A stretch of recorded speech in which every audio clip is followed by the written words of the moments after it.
Hey, what's going on, everyone? Hey, you know what I miss about having my authority? I miss my older trucks. Do you know what I don't miss about having my authority?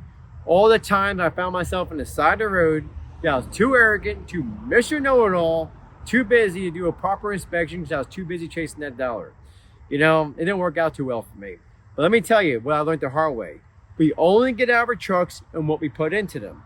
And I'm going to share 3 tips with you that I did having my authority that only changed my career around and changed my authority around, made me more efficient, more safer, and made me more profitable. And my first tip, always kept the proper tire gauge is inside my truck. You know, when we have an older truck, it's chances are it's either we are driving for an owner operator, an authority holder, and we don't have a whole lot of equipment. So what assets we have to make sure we're being due diligent and protecting that.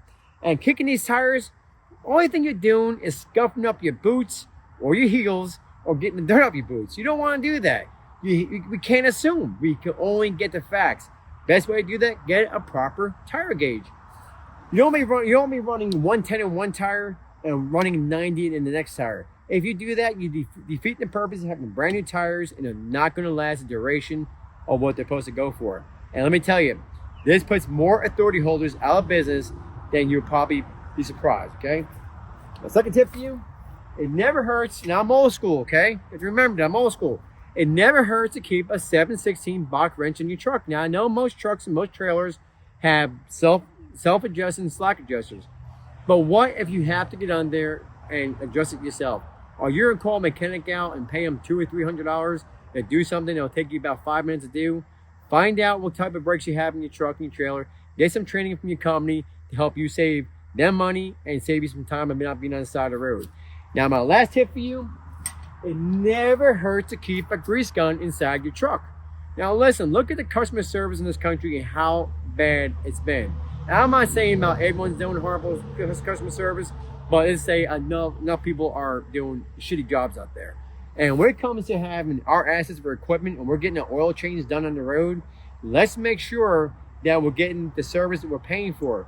And make sure you get documentation that they're greasing the kingpins, your brakes, your drive shaft. And let me tell you about this drive shaft. Now, I know a lot of new drive shafts, they come self-grease or the new technology, but if it has a nipple on there, it means it takes grease.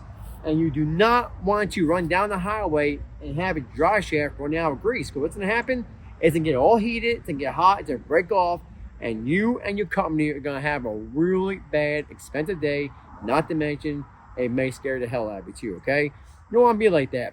Use those tips, make them yours, check with your manufacturer, check with your company. And when you start taking tips like that and you start exercising them, not only are you become more efficient and more safer, it may challenge you to come up with your own theory, your own efficiency tips that make you that much more better of a trucker, just like it did me. If you want to do the career, you gotta put the time in, you gotta find the leadership, and you gotta be due diligent. Drive safe.